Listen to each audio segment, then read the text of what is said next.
Lumbar spine.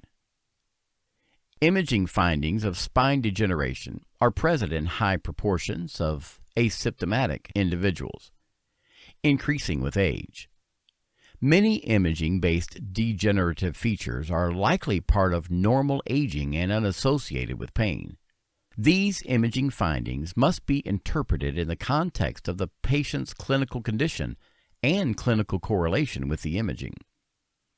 A study reporting imaging finding for 3,110 asymptomatic individuals found the prevalence of disc degeneration ranged from 37% in asymptomatic individuals in their 20s to 96% of those in their 80s.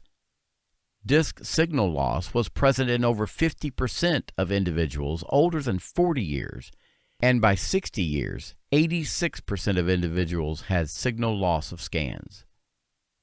Disc height loss and disc bulges increased 1% per year on average.